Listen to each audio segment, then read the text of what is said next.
오늘이 1월 24일입니다.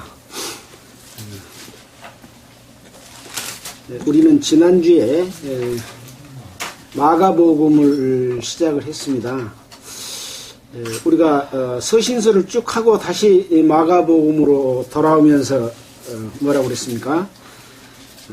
예수님이 이 땅에서 오셨을 당시의 상황으로 우리가 시간을 다시 한번 돌아갔다 이렇게 이야기를 했습니다. 시간은 이렇게 쭉 연결이 되어 있지 시간은 쪼개져 있는 게 아니지 않습니까? 시간은 사실은 연결이 되어 있어요. 어느 누가 이 시간을 짧게 쪼개내겠습니까? 순간이죠. 순간이 쫙 연결이 돼서 이 모든 시간을 이루고 있다고 봤을 때 방금 말씀드린 그 시간이 벌써 지나가면서 지금 계속 가고 있잖아요. 그래서 어떻게 보면 모든 것이 한순간일 수 있다. 그래서 우리는 예수님 시대로 다시 돌아가서 생각해 본다는 것이 결코 먼 옛날 이야기가 아니다. 그렇게 생각해 볼 수도 있겠죠. 네, 그래서 예수님 오실 당시에 마태, 마가, 누가, 요한 이분들이 이 사복음서를 이렇게 썼는데 우리는 그 마가복음에서 예수님이 이 땅에 오셔서 활동했던 내용들을 살펴봤습니다. 자, 마가복음 1장 4절에 보면 세례 요한이 광야에서 죄사함을 받게 하는 회개의 세례를 전파했다 이렇게 이야기를 하고 있습니다. 그래서 예수님 오시기 전에 세례 요한이 6개월 전에 태어났고 그 6개월 후에 예수님이 태어났죠.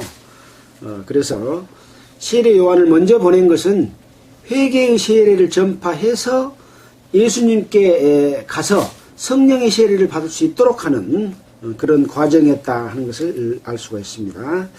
그래서 1장 8절에 나는 너희에게 물로 세례를 주거니와 그는 성령으로 너희에게 세례를 주시리라 이렇게 세례 요한 말했습니다. 그래서 1장 9절에 보면 요한의 세례를 받으시고 올라오실새 성령이 예수님께 내려오신 사건에 대해서 기록을 해놨습니다. 자, 그래서 예수님이 성령에 이끌려서 사단에게 시험을 받으셨던 광경을 지난주에 말씀을 드렸는데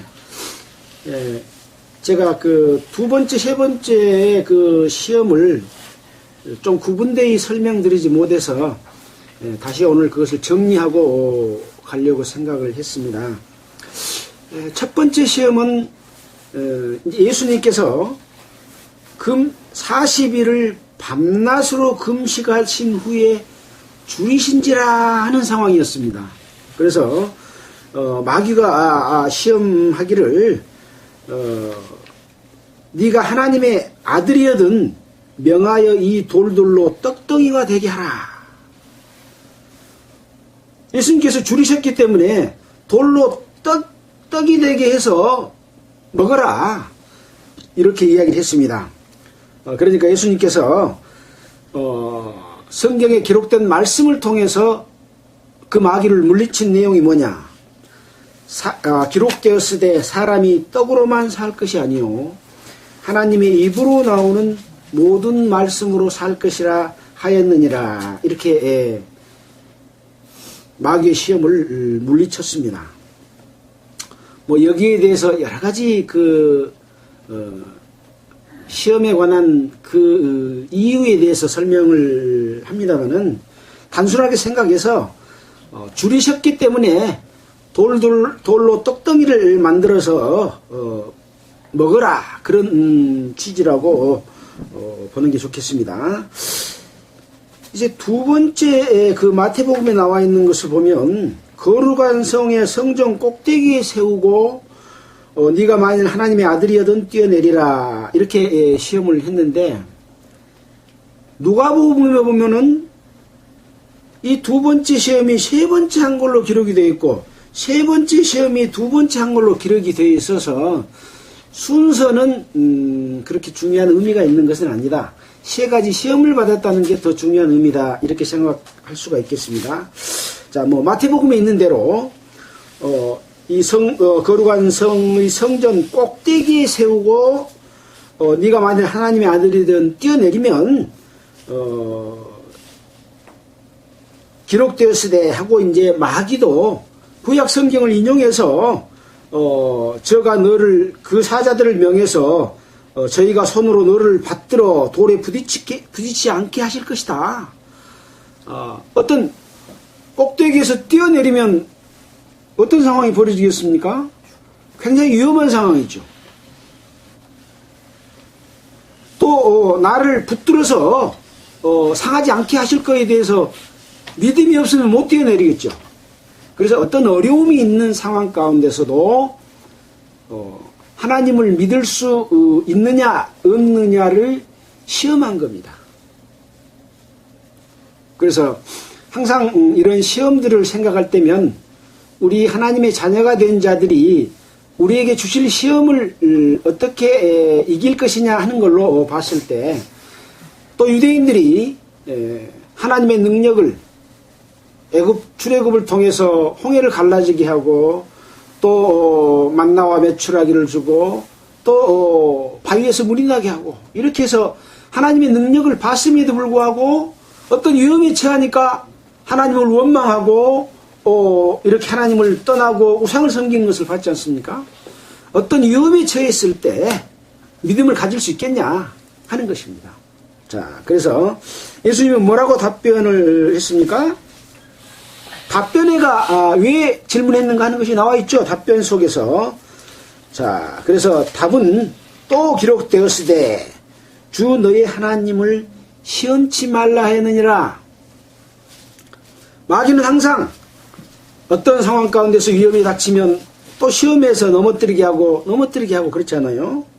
자, 세 번째 시험은 무엇이었습니까? 그를 데리고 지극히 높은 산으로 가서 천하만국과 그 영광을 보여 가로되 만일 내게 엎드려 경배하면 이 모든 것을 너에게 주리라 라고 말을 했습니다. 마귀가.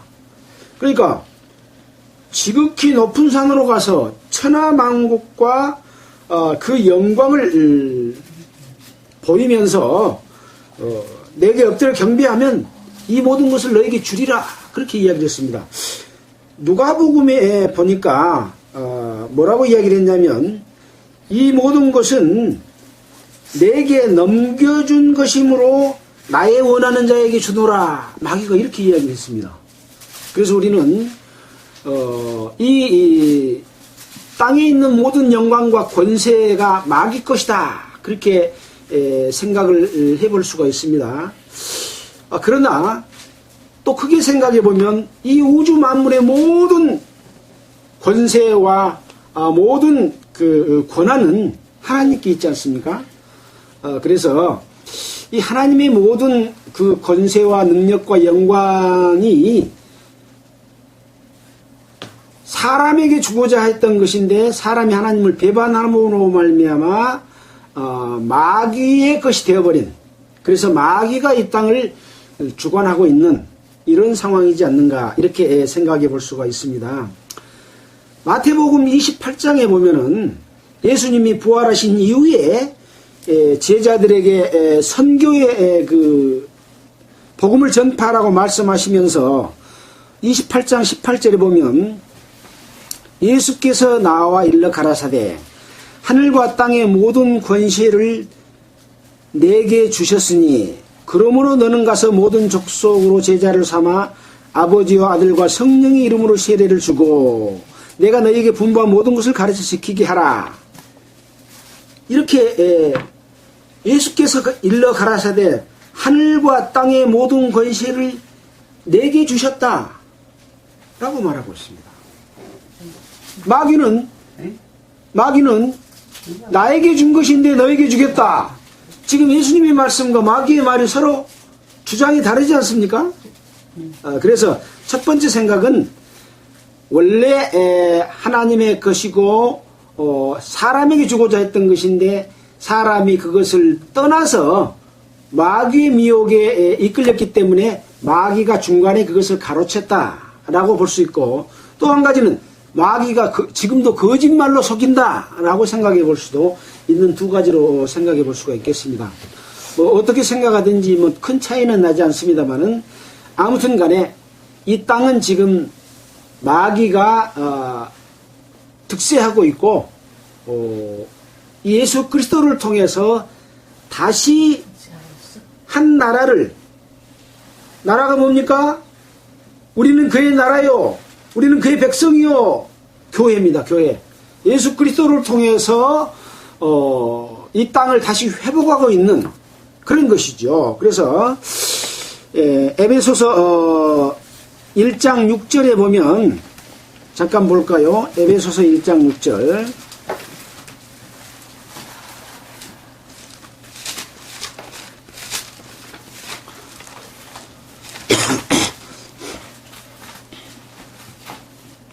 자, 여기는 지금 하나님께서 교회를 택해서 그리스도 안에서 우리를 택하사 그 사랑 안에서 그 앞에 거룩하고 흠이 없게 하시려고 그 기쁘신 뜻대로 우리를 예정하사 예수 그리스도로 말미암아 자기의 아들들이 되게 하셨으니 그랬잖아요.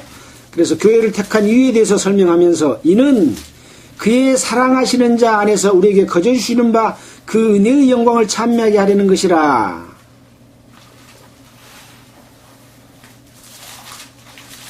10절에 보면은, 자, 그런 이유는 뭐냐?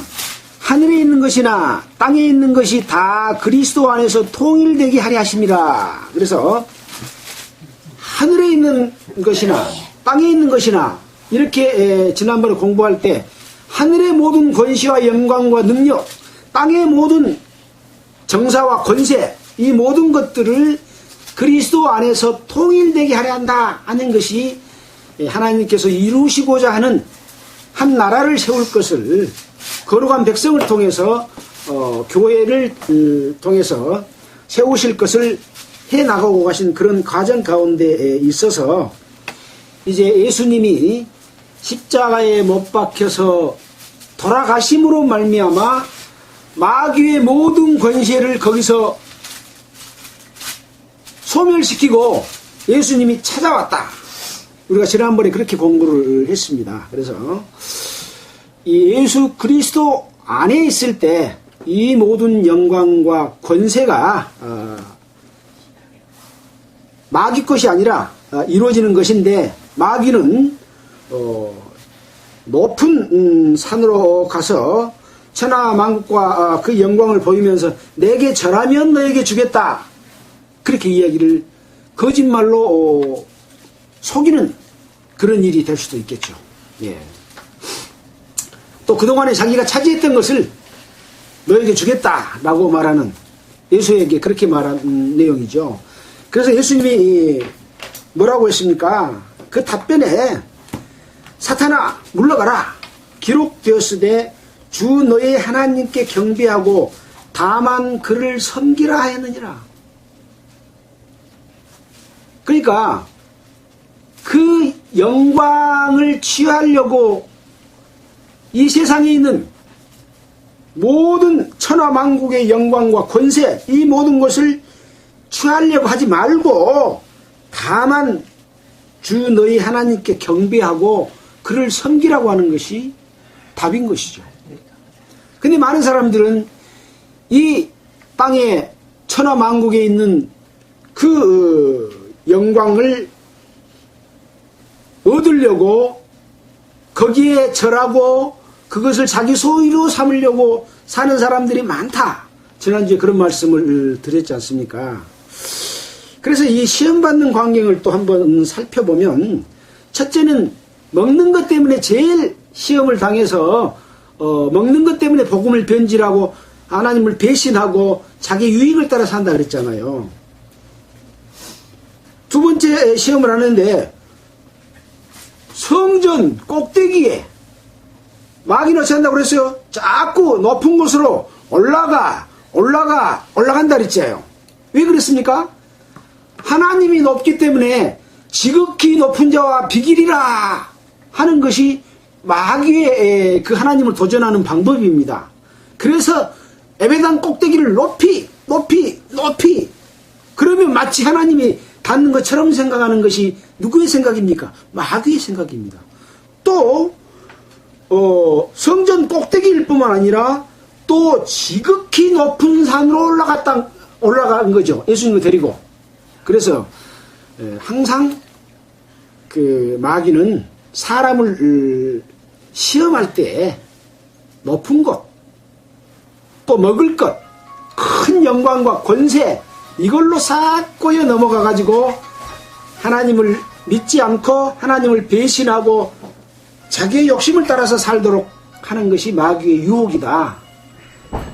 그래서 우리는 이런 유혹에 넘어가지 않아야 된다라는 내용의 그 시험 속에서 그런 의미가 있습니다. 더 중요한 의미는 뭐냐? 예수님이 시험을 받을 때 성령에 이끌려 시험을 받았습니다. 그러면 우리는 어떻습니까? 우리도 성령에 이끌려 시험을 받습니다. 그러면 뭐냐? 거듭난 성도만이 우리 속에 성령이 거하시기 때문에 시험을 받을 수가 있는 것이죠. 그래서 시험이 없으면 사생자요. 그렇지 않아요? 그래서 잘못을 했는데도 아무런 징계도 없고 채찍도 없으면 내가 하나님 앞에 안 태어난 것 아닌가 하고 생각을 해보라고 우리가 서신서 공부할 때 배웠죠. 그래서 그런 중요한 의미가 있어서 오늘 다시 한번 살펴봤습니다. 자, 오늘 읽은 말씀 14절부터 보겠습니다. 요한이 잡힌 후 예수께서 갈릴리에 오셔서 하나님의 복음을 전파하여 가라사대 때가 찼고 하나님의 나라가 가까웠으니 회개하고 복음을 믿으라 하시더라.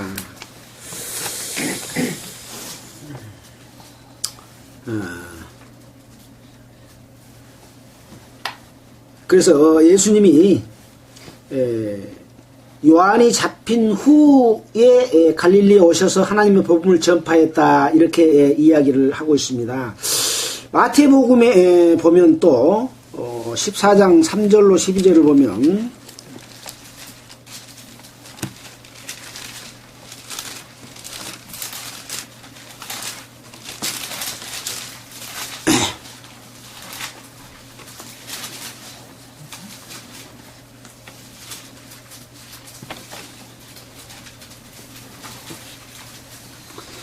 이 세례 요한이 어떻게 해서 잡혔는가 하는 것에 대해서 나와 있습니다.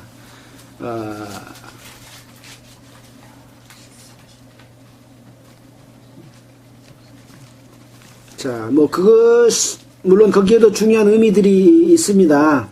그러나 이 성령에 이끌려 세례를 시험을 받은 이후에 바로 복음을 전파했다는 내용이 또 마태복음 몇 장에 나와 있습니까?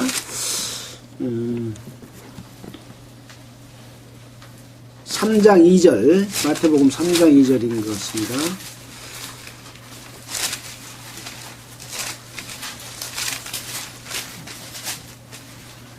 예.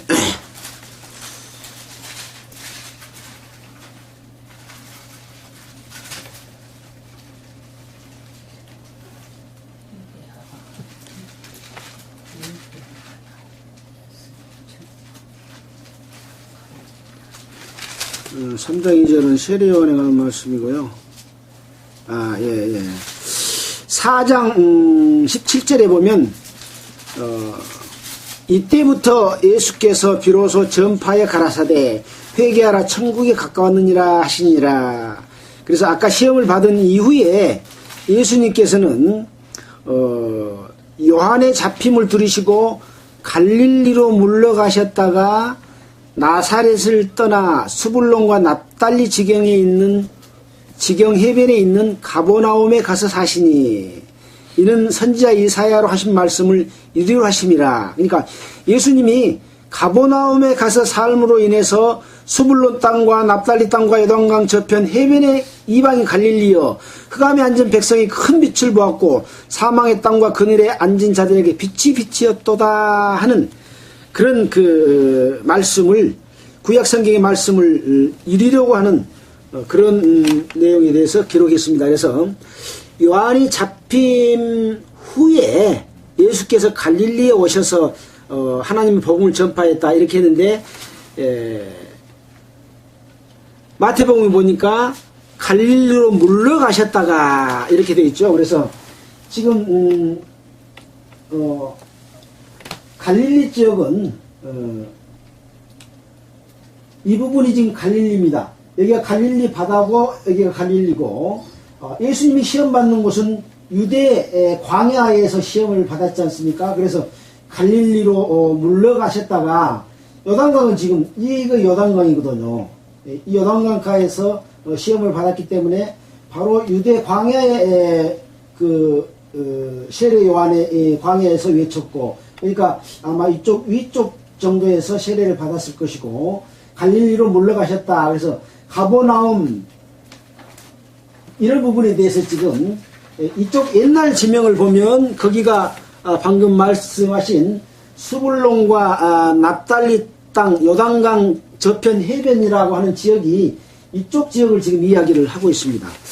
자, 그런 내용들이 지금 구약 성경에 예언되어 있고 예수님께서 물러가셔서 이렇게 전파를 하셨다. 그래서 15절에 가라사대 때가 찼고 하나님의 나라가 가까웠으니 회개하고 복음을 믿으라 하시더라. 이 갈릴리 이 지역은 어떤 지역이었냐면 유대 지역은 종교적으로 굉장히 경건하고 거룩하고 또 학식이 이렇게 있는 그런 좀 스스로 자기들이 높다고 하는 그런 부유한 그런 지역인 반면에 이 갈릴리 지역은 신앙적으로도 아주 욕을 얻어먹고 죄를 짓고 또 못 사는 그런 가난한 그런 지역이었습니다.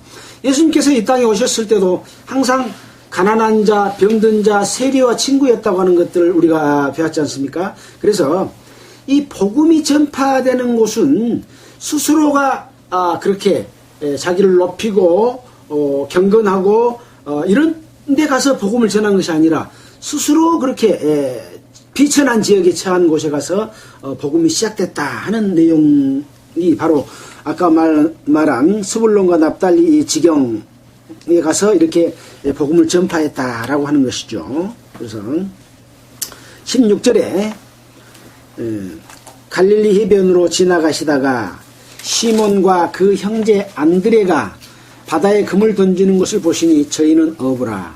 예수께서 가라사대 나를 따라오너라. 내가 너희로 사람을 낚는 어부가 되게 하리라 하시니 곧 그물을 버려두고 조춘이라. 그래서 예수님이 제자를 이 갈릴리 해변으로 가시다가 갈릴리 지역에서 제자들을 또 택했습니다. 그래서 시몬은 누굽니까? 베드로입니다. 베드로와 그 형제인 안드레 이 두 사람을 먼저 불렀는데 그물을 던지는 것을 보고 불렀습니다. 그래서 예수님께서 나를 따라오너라. 내가 너희로 사람을 낚는 어부가 되게 하리라 하시니 곧 그물을 버려두고 쫓으니라. 아마 예수님께서 이렇게 부르셨을 때는 이 시몬과 안드레가 상당히 어떤 예수에 이끌렸기 때문에 곧 그물을 버려두고 쫓을 정도가 되지 않았겠습니까? 밖에 문이 열렸는 거 상관 안 들어요. 그래서 부르실 때 그물을 버려두고 쫓으니라. 그물은 지금 뭐 하는 겁니까? 고기 잡아서 뭐 합니까? 먹고 살죠. 이것이 생계의 수단이었습니다. 어부는 무엇을 해서 먹고 삽니까? 고기를 잡아서 고기를 팔아서 그것으로 생활비도 쓰고 또 고기도 먹기도 하고 이렇게 살아가는 사람인데 그물을 버려두면 생계수단이 있어요, 없어요? 없어집니다. 없어진데 그물을 버려두고 예수님을 따랐습니다. 네. 아마 다른 어떤 그런 능력과 이런 것들을 보고 그것을 쫓아지 않았을까? 또 그렇지 않으면 뭔 다른 말씀을 하셨지 않았을까? 아니면 예수의 말씀 속에 어떤 큰 힘을 느꼈지 않았을까? 그런 것이 없이 무조건 야, 네 그물 버려두고 나를 쫓으라 그러면 따를 사람이 어디가 있겠습니까? 아마 어떤 상황이 있었을 걸로 그렇게 생각이 됩니다. 자, 또 두 번째는 조금 더 가시다가 세베대의 아들 야고보와 그 형제 요한을 보시니 저희도 배에 있어 그물을 깁는데 곧 부르시니 그 아비 세베대를 삭군들과 함께 배에 버려두고 예수를 따라가니라. 아마 이제 그물을 던지기 위해서 배 위에서 그물이 찢어진 부분에 이렇게 코를 깁는 일을 하잖아요. 그물을 한 번도 안 던져봤습니까? 우리가 천에 가면 그거 보잖아요.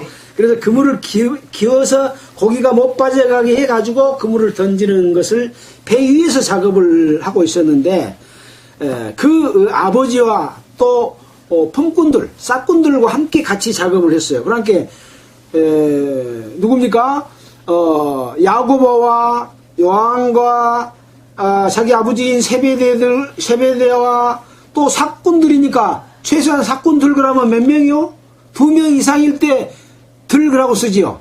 2명일 때도 잘 안 써요. 3명 이상이 될 때나 쓸란지 모르겠습니다. 아무튼 거기 일하는 사람이 한 5명, 6명, 7명 그렇게 그물을 깃고 있었던 것 같아요.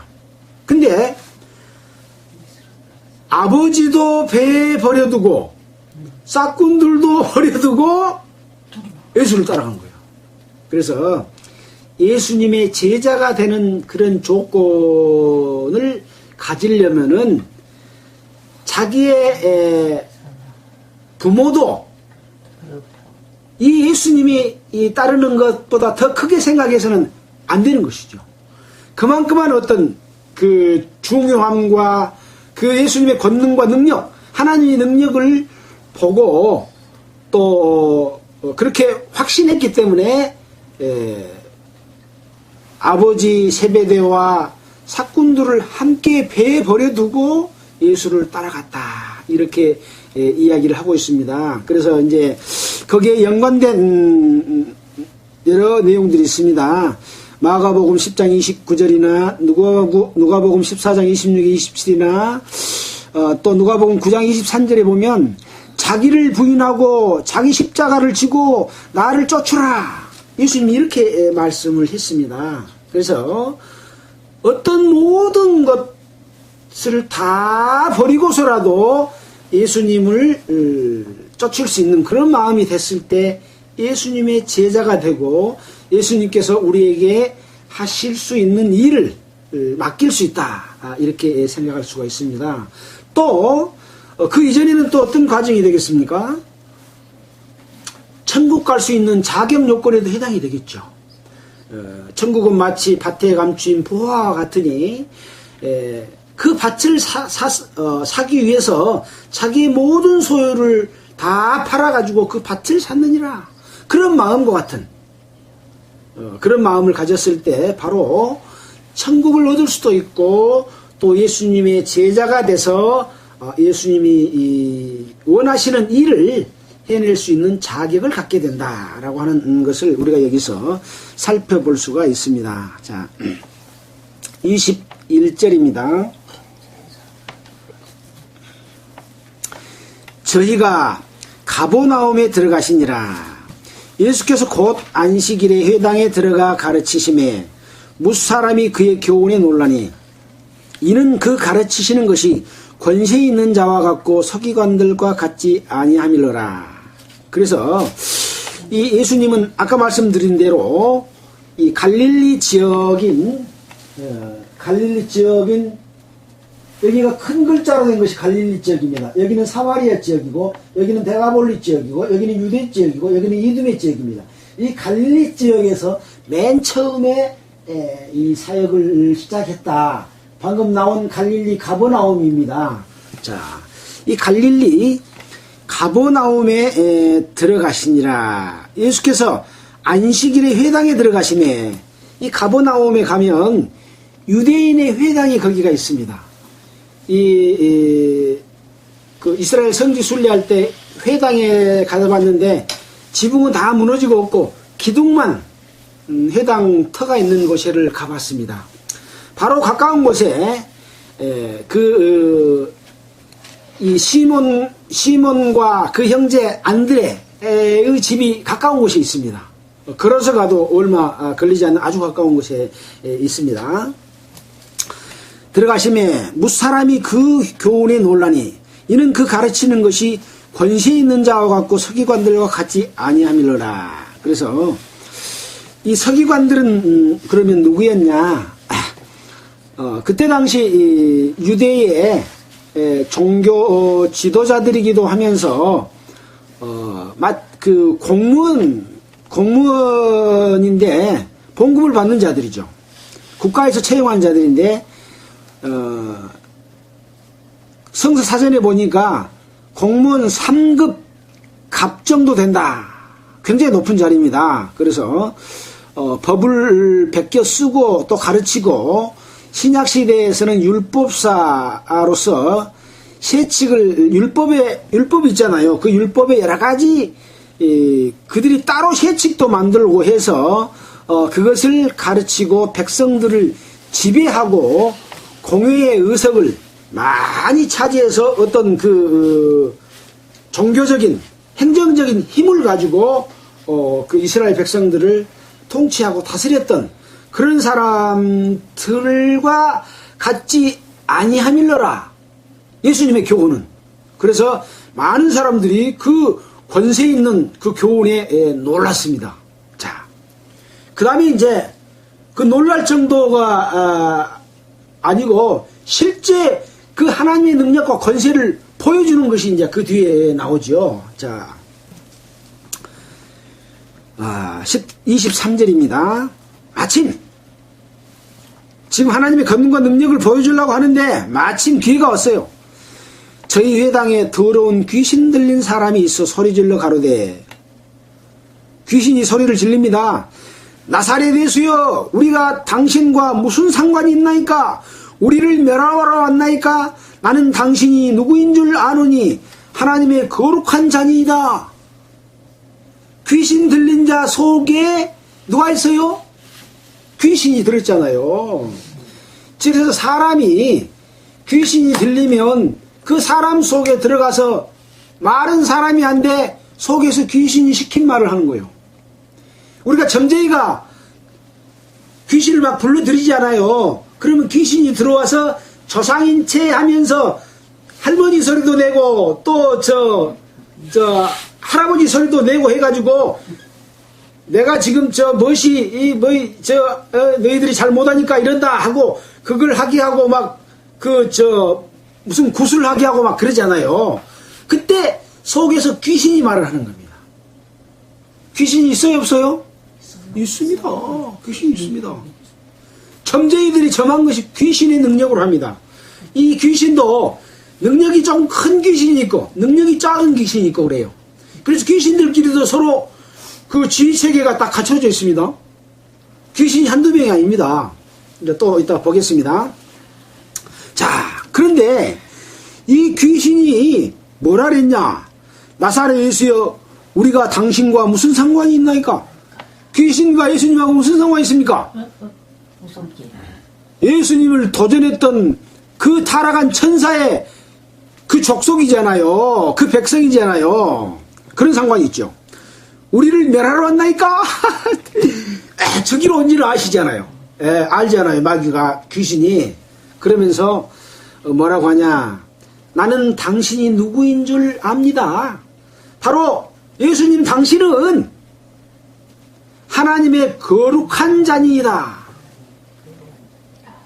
사람의 눈에는 지금 예수님이 하나님의 거룩한 자로 안 보여요.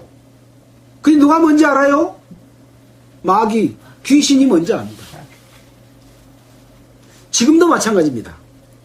사람들은 나를 이끌어가고 있는 자가 누군지 몰라요.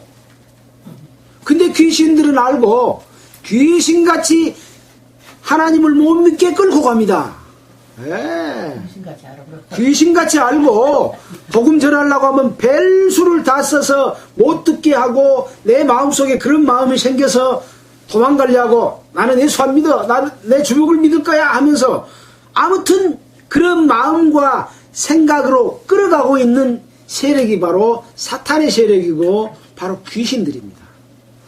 그래서 귀신의 형태는 여러 가지로 나타나서 사람들이 가히 그것이 귀신인지 아닌지 모를 정도로 해서 속아 넘어가게 되는 것이죠. 네.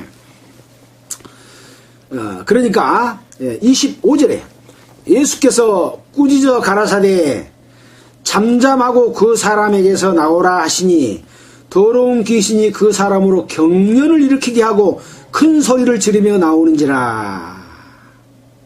자, 그래서 예수님이 잠잠하고 그 사람에게서 나오라, 시끄럽게 떠들지 말고 조용히 하고 그 사람한테서 나오라. 그러니까 귀신이 나올 때 이 귀신 들렸던 사람이 경련을 일으키는 거예요. 그러니까 얼마나 그 속에서 귀신이 데리고 다니면서 자기를 불어모았겠습니까? 이 사람은 귀신일 거예요.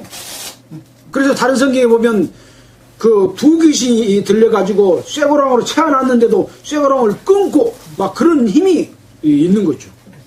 귀신이 들어가면. 그래서 귀신 들린 사람, 그 귀신 들려서 미친 사람은 이런 줄로 묶어놔도 그냥 줄을 띠물고 어떻게 기운이 신지 두 사람, 세 사람 붙들어도 귀신 들린 사람 못 잡는다 그러잖아요. 예, 아마 그런 걸 경험해 보신 분들도 있을 거예요. 저는 듣기는 들었습니다만은. 그래서 경련을 일으키고 큰 소리를 지르며 나왔다. 마가복음 5장 7절을 그 뒤니까 한번 보고 갈까요? 5장 7절에 보면은 5장 7절에 제가 읽겠습니다. 큰 소리로 부르짖어 가로되 지극히 높으신 하나님의 아들 예수여 나와 당신과 무슨 상관이 있나이까 원컨대 하나님 앞에 맹세하고 나를 괴롭게 마옵소서 하니 이는 예수께서 이미 저에게 이르시되 더러운 귀신아 그 사람에게서 나오라 하였습니다. 이에 물으시되 내 이름이 무엇이냐. 예수님이 이제 물어보니까 네 이름이 뭐냐 라고 물어보니까 내 이름은 군대니 우리가 많음이니이다 하고. 그러니까 이 예수께서 거라사인의 지방에 이르렀을 때 더러운 귀신 들린 사람이 무덤 사이에서 나왔는데 이 쇠고랑을 채워놔도 쇠고랑까지 깨뜨리는 그런 일들이 있었습니다.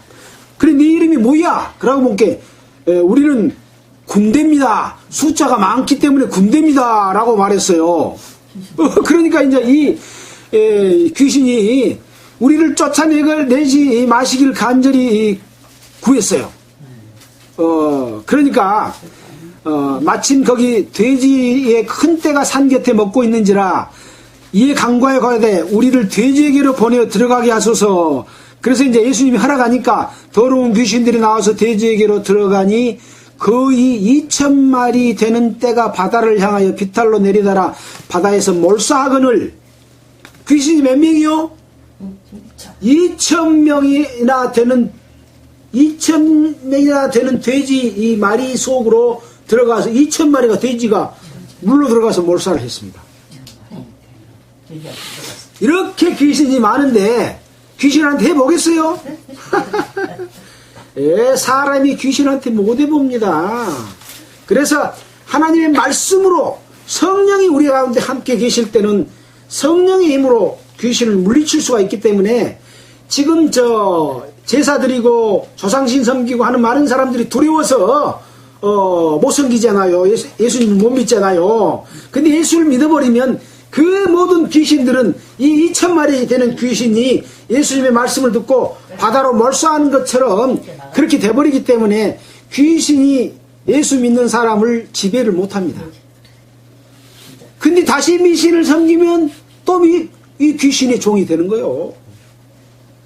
그래서 항상 하나님의 능력을 힘입어 담대히 나아갈 수 있는 그런 믿음을 가져야 되는 것이죠. 자, 다시 마가복음으로 돌아왔습니다. 마가복음 1장 27절. 다 놀라 서로 물어 가로되 이는 어찌미뇨 권세 있는 새 교훈이로다 더러운 귀신들이 명한즉 순종하는도다 하더라. 예수의 소문이 곧 온 갈릴리 사방에 퍼지더라. 이제 이 사건을 보고 사람들이 다 놀랐어요. 물어서 가로되 이는 어찌미뇨 권세 있는 새 교훈이로다 더러운 귀신들이 명한즉 순종하더라. 귀신을 명해서 순종할 수 있게 하실 수 있는 분은 하나님밖에 없습니다. 예. 아니면 그 귀신보다 더 위에 있는 귀신이 밑에 부하 귀신에게 명하면 나갈 수도 있습니다. 그래서 귀신이 귀신을 쫓아내기도 합니다. 하나님한테 못 이게. 예. 근데 하나님한테는 못 이게. 예. 그래서 이 귀신의 세계, 영적인 세계에서도 계급이 이렇게 있는 것이죠. 천사들도 계급이 있습니다. 예. 자, 시간이 없기 때문에 쭉 읽어가면서 보겠습니다. 자, 29절입니다. 회당에서 나와 곧 야고보와 요한과 함께 시몬 안드레의 집에 들어가니 시몬이 장모가 열병으로 누웠는지라 사람들이 곧 그의 일로 예수께 여짜온대 나아가사 그 손을 잡아 일으키시니 열병이 떠나고 여자가 저희에게 수종드니라. 그래서 이 아까 베드로의 장모 시몬 장모가 시몬의 장모가 지금 누구 집에 가 있어요? 시몬과 안드레의 집에 들어가니 장모가 있었잖아요. 그러니까 장모가 지금 사위 집에 가 있는 거예요. 사위 집에 어디냐? 여기 가버나움입니다. 아까 가버나움에 들어가시니 그랬잖아요. 그래서 지금 돌아다니신 것은 다 그 근처입니다. 그 근처입니다. 그래서 회당에서 나와서 다시 지금 시몬과 안드레의 집에 들어가니 베드로 장모가 열병이 무슨 병입니까? 막 열이 난 병, 장티푸스 그런 병으로 앓고 누워 있는데 옛날 열병 걸려서 많이 죽었지 않습니까? 예. 근데 그 손을 잡아 일으키시니 열병을 떠나고 여자가 저희에게 수종드니라. 베드로 장모가 예수님께 수종을 들었다. 그런 이야기가 사실이 이루어졌습니다. 32절. 저물어 해질 때 모든 병자와 귀신 들린 자를 예수께 데려오니 온 동네가 문 앞에 모였더라. 그래서 이제 이런 귀신을 쫓아내고 열병을 낫게 하는 능력을 보고 이제 동네, 조그만 동네입니다. 큰 동네 아닙니다. 사람들이 다 소문이 났어요. 그러니까 온 동네가 문 앞에 모였더라. 동네가 문 앞에 모였다는 말은 뭔 말입니까? 동네 사람들이 모였다 그 말이죠. 동네가 어떻게 문 앞에 모입니까? 예, 동네 사람들이 문 앞에 모였더라. 예수께서 각색 병든 많은 사람을 고치며 몇 명 고쳤는지는 안 나왔죠. 하여튼 이런 병 저런 병 뭐 여러 가지 병든 사람이 있겠죠. 예, 병 종류가 얼마나 많습니까? 그래서 그 병든 자들을 많은 사람을 고치시며 또 많은 귀신을 내어 쫓으시되 적은 귀신이요 많은 귀신이요. 그러니까 옛날에는 이 귀신들이 옛날 그 어르신들 말 들어보면 귀신들이 굉장히 많이 판을 쳤다고 그래요. 그래서 귀신에게 홀려가지고 어디로 막 가서 공동묘지로 데리고 갔다라기도 하고 막 그런 이야기를 많이 들어봤어요. 도채비를 봤다라고. 아무튼 간에 이때 당시에도 귀신들이 많이 이렇게 활동을 하고 있었는가 봐요. 지금은 귀신이 속에 들어가서 일하는 일들이 많이 있죠. 있긴 있는데 옛날보다는 그래 적어졌죠. 지금은 귀신 없어. 귀신이 어디로 들어갔을까요? 하나님 믿는 사람한테 다. 어이구! 가짜, 거짓 선지자들한테, 가짜 목사들한테 귀신이 다 들어갔습니다. 거기 가서 거룩한 방법으로, 옛날 이런 방법으로 안 하고, 아까 예수님을 시험하던 그런 방법으로 속에 들어가서 고등적인 방법으로, 아주 거룩한 방법으로 하나님의 흉내를 내면서 어째요? 능력을 행해요? 안 행해요? 귀신도 능력 행하잖아요?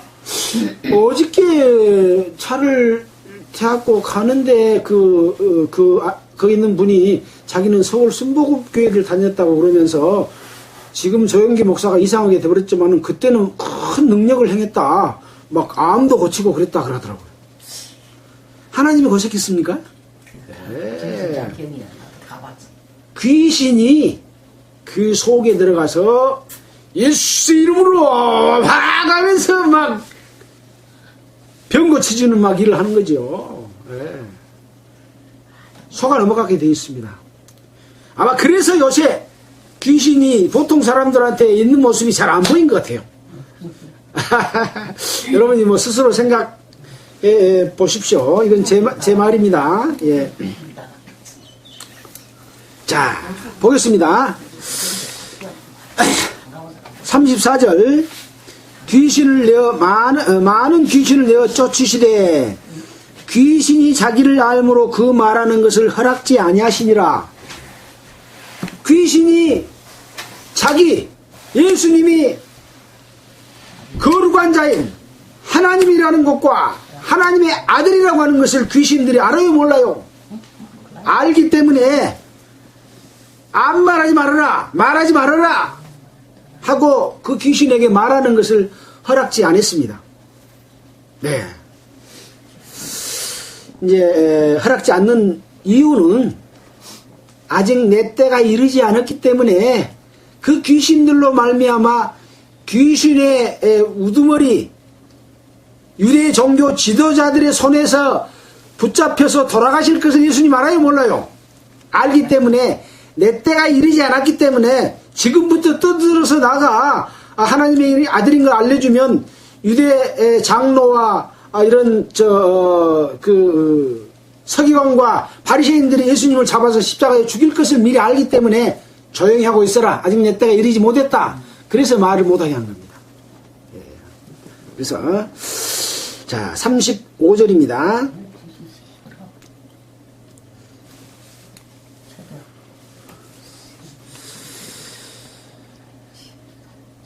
새벽 5일의 미명에 예수께서 일어나 나가 한적한 곳으로 가사 거기서 기도하시더니 시몬과 및 그와 함께 있는 자들이 예수의 뒤를 따라가 만나서 가로되 모든 사람이 주를 찾나이다.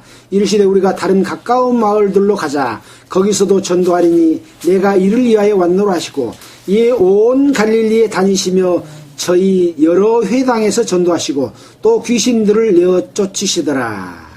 그래서 이 예수님은 하나님이 육신을 입고 아들로 이 땅에 오셔서 어린 양으로 오신 제물로 오신 예수님이지만 그 속에 하나님의 능력을 가지고 계시지만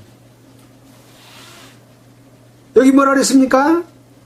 한적한 곳으로 가사 거기서 기도하시더니 새벽 미명에 한적한 곳으로 가서 거기도 기도하시더니 하는 것을 본다면 우리가 성령을 받았지 않아요. 하나님의 자녀로 태어났고 성령을 가지고 하나님의 능력을 우리가 보고 믿고 있지만 항상 예수님처럼 한적한 곳에서 기도하는 그런 기도 생활이 굉장히 중요하다 하는 것을 우리는 알 수가 있습니다. 근데 그때 종교인들은 어떻게 기도를 했습니까?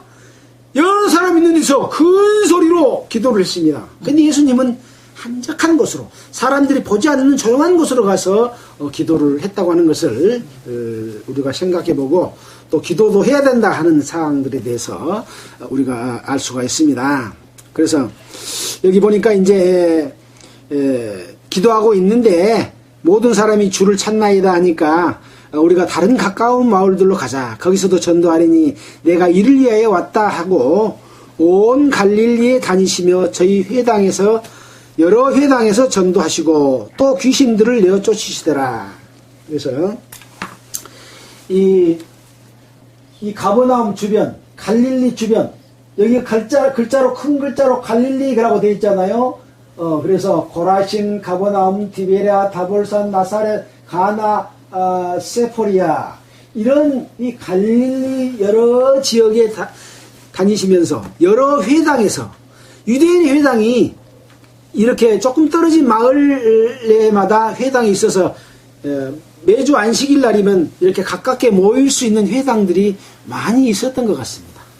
그래서 우리가 사도행전에서도 바울과 그 전도하는 분들이 회당에 가서 전도를 했던 것을 우리가 봤잖아요. 여기서도 마찬가지로 여러 회당에서 전도하시고 또 귀신들을 내어쫓으시더라. 벌써 귀신 내어쫓은 것만 해도 지금 몇 번입니까? 밑에 많은 귀신을 쫓아냈다.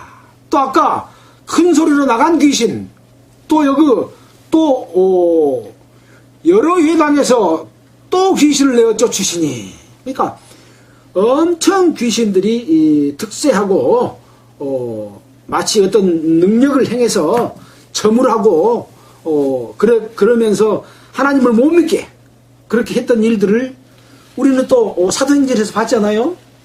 그래서 저마다 귀신이 나가고 또 예수를 믿는 사람도 또 있었잖아요. 자, 40절입니다. 한 문둥병자가 예수께 와서 꿇어 엎드려 간구하되 원하시면 저를 깨끗하게 하실 수 있나이다. 예수께서 민망히 여기사 손을 내밀어 저에게 대시며 가라사대 내가 원하노니 깨끗함을 받으라 하신대 곧 문둥병이 그 사람에게서 떠나가고 깨끗하여진지라. 어미 경계하사 곧 보내시며 가라사대 삼가 아무에게 아무 말도 하지 말고 가서 네 몸을 제사장에게 보이고 내 깨끗게 됨을 인하여 모세에 명한 것을 드려 저희에게 증거하라 하셨더니, 여기 이제 한 문둥병자가 예수께 와서 꿇어 엎드려 간구해서 원하시면, 예수님이 원하시면 저를 깨끗게 하실 수 있나이다고 말을 했습니다. 이 문둥병자는 예수님의 능력을 믿었습니까? 못 믿었습니까? 믿었습니다. 예수님이 나를 깨끗하게 하시려고 마음만 먹으면 내가 깨끗해질 수 있습니다. 그러고 예수님을 믿은 겁니다. 바로 하나님의 능력을 믿은 겁니다. 그래서 병 고침을 받을 수 있는 사람은 어떤 사람이냐? 예수께서 내 병을 고쳐줄 수 있다고 믿는 사람은 고침을 받았습니다. 예수님의 능력을 믿지 않으면 예수님이 고쳐주시지 않았습니다. 예. 그래서 원하시면 저를 깨끗이 할 수 있나이다. 그래서 예수께서 민망히 여기사 손을 내밀어 저에게 대시며 가라사대 내가 원하니 깨끗함을 받으라 하신데 곧 문둥병이 그 사람에게서 떠나가고 깨끗하여졌다. 이렇게 기록을 하고 있습니다. 누가 기록했습니까? 마가가 기록했습니다. 마가라고 하는 요한이 기록했죠. 그래서 이 사건의 기록은 사실입니다. 실제 있었던 내용을 기록한 것이다. 그래서 이 동일한 사건들이 마가복음 8장 1절로 4절, 누가복음 5장 12절로 16절에도 동일한 사건이 기록되어 있습니다. 네. 그래서 여기 44절에 보면 가라사대 삼가 아무에게도 말하지 말고 아무 말도 하지 말고 가서 내 몸을 제사장에게 보이고 네 깨끗게 됨을 인하여 모세에 명한 것을 드려 저희에게 증거하라 하셨더니, 이게 무슨 말씀이냐면 이 문둥병자가 병이 났으면 제사장들에게 자기 몸을 보이고 이 정결케 되는 애를 행합니다. 그래서 문둥병이 걸리면 그 동네에서 살지 못했습니다. 예, 다른 사람에게 전파될 것 때문에 그랬는지는 모르지만 문둥병이라고 하는 것은 죄라고 하는 것, 문둥병을 걸린 사람은 죄인이다, 이런 그 생각을 가지고 있었습니다. 그래서 그 사람들은 따로 어떤 동굴이나 별도 거소에 가서 살도록 그렇게 했습니다. 우리가 배너 영화를 보면 그 예수님이 십자가에 못 박혀 죽으실 때 천둥과 우레와 번개가 치면서 비가 막 쏟아져 내리고 갑자기 그 문둥병을 걸렸던 그 문둥병의 살이 깨끗해지는 광경이 탁 나오잖아요. 그렇게 해서 별도로 이렇게 어느 한 지역에서 살도록 이렇게 묶어놨습니다. 그래서 문둥병이 났으면 제사장이 와서 자기 몸을 보이고 정결케 하는 애를 행해주면 그때부터는 사람들과 함께 살 수 있도록 한 내용들이 레위기서에가 쫙 기록이 되어 있습니다. 그 애를 행하라 그 말입니다. 예예. 그래서 삼가 아무에게도 아무 말도 하지 말고 제사장에게 보이고 네 깨끗게 됨을 인하여 모세에 명한 것을 드려 저에게 증가하라. 증가한다고 하는 것이 이제 나도 깨끗해졌습니다 하고 증가하는 거죠. 그 대신 뭐라고요? 나를 낫게 해줬다 하는 말은 예수님이 하지 말라는 거예요. 네. 자 45절에 보면 그 내용이 나와 있죠. 그러나 그 사람이 나가서 이 일을 많이 전파하여 널리 퍼지게 하니 예수님이 나 병을 낫게 해줬어요. 문둥병을. 그러니까 얼마나 기쁘겠습니까? 이제 제사장한테 보이고 나도 깨끗해졌다 하는 증거를 얻고 이제 동네 사람들한테 막 소문을 낸 거예요. 나 깨끗해졌다. 자, 우리가 죄인 됐다가 예수 그리스도께서 우리를 대속해 주신 어린 양으로 오셔서 우리 모든 죄를 십자가에 못 박혀 죽으시고 또 함께 장사되고 함께 부활해서 우리가 하나님의 자녀가 된 것을 알고는 와, 내 죄가 없어졌네 라고 되니까 입을 다물고 있을 수가 있어요? 속에서 기쁨이 넘쳐가지고 아버지 나 구원받았어요. 죄사함 받았어요. 하나님의 자녀가 됐어요. 어이 친구 나는 이렇게 복음을 깨달았네. 집사님 장로님 언제 거듭나셨습니까? 언제 구원받았습니까? 하고 말을 하겠어요? 안 하겠어요? 합니다. 이 문둥병자는 문둥병을 낫고 나니까 기뻐서 이 소식을 전하고 다른 문둥병자들이여 얼른 가서 예수님 앞에 가서 병을 나서라 하고 외치지 않았겠습니까? 자기만 달랑 문둥병 낫고 입 딱 다물고 있으면서 말 안 하고 있으면 다른 문둥병자들은 어쩌겠습니까? 나는 하나님의 은혜로 죄사함을 받고 하나님의 자녀가 됐는데 다른 예배당에 다닌 사람들은 지옥 가게 생겼는데 어떻게 가만히 있어요? 그러니까 저놈이 미쳤구나. 저놈이 갑자기 이단이 되버렸구나. 어디서 세교가 들어왔냐. 술이 취했구나. 귀신이 들렸구나 하고 오히려 비방하고 예수를 믿지 못하도록 자기 교파의 한 사람으로 뺏길까 싶어가지고 발버둥을 치는 것들을 우리는 얼마나 많이 경험했습니까? 예. 그래. 예.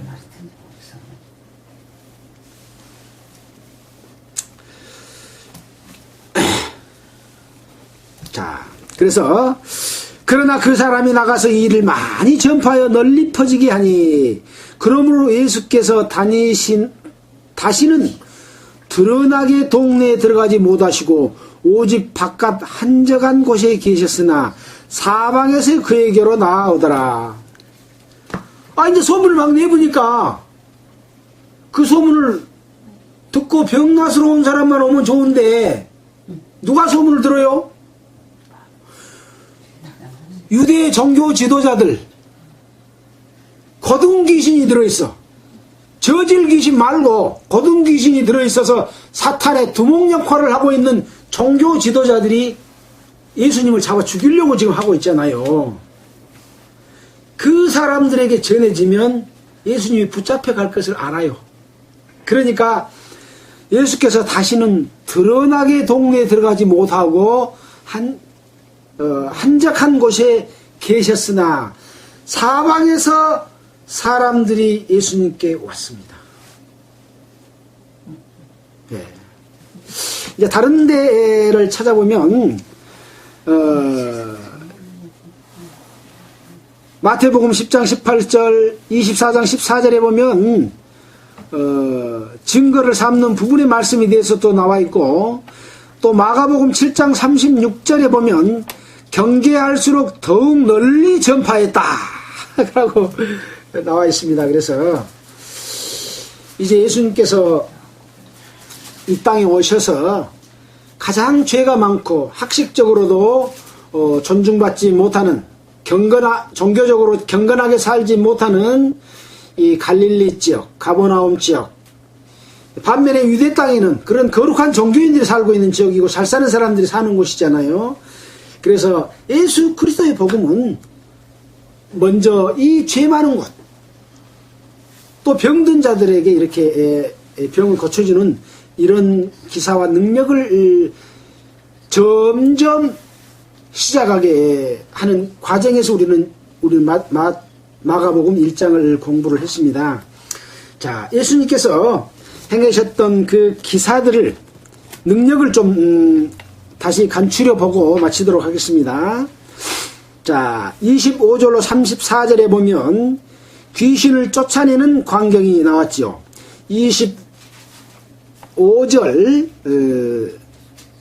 귀신을 꾸짖고 그 사람에게서 나오라 했던 내용이 또 나와 있죠. 또 34절에 보면 귀신이 자기를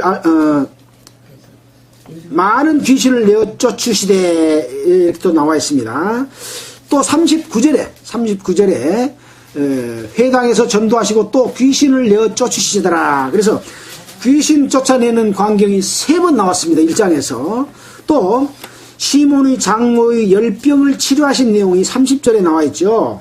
또 32절과 34절에는 모든 병자를 다 치료해 주신 내용이 나와 있습니다. 그리고 40절로 43절에 보면 문둥병자를 깨끗게 하시는 이런 내용이 나와 있습니다. 그래서 귀신을 쫓아내고 병든 자를 치료하신 그런 내용들이 나와 있습니다. 왜 이렇게 그 귀신을 쫓아내고 병든 자들을 치료했을까요? 그것은 이제 2장에서 그 병을 치료하는 과정 가운데서 이제 알아볼 수 있을 것입니다. 바로 병이 들었다고 하는 것, 이것은 육신의 병이지만 또 문둥병자의 문둥병은 죄의 상징이긴 하지만 이것은 육신의 병이었지 않습니까? 그런데 우리 영혼의 병든 자의 병을 고쳐주시기 위한 것이다. 영혼의 병을 치료하고 죄를 치료하고 하나님의 자녀가 되도록 하는 일을 하러 오신 것을 알려주기 위해서 이런 기사와 능력을 행했습니다. 첫째는 하나님의 능력을 입고 온 분이 아니면 이런 일을 할 수 없기 때문에 그런 능력을 보여줘서 내가 하나님의 능력을 입고 온 예수 그리스도다, 구약에서 예언된 메시아다 라고 하는 것을 능력을 통해서 나타내 보이고, 병을 고쳐준 것은 죄를 없이 하게 하기 위해서 오신 증거로서, 예표로서 보여주신 것이다 하는 내용입니다. 또 2장을 공부하면서 그런 내용을 좀 더 깊게 살펴보도록 하고 오늘은 여기서 마치도록 하겠습니다. 기도하겠습니다.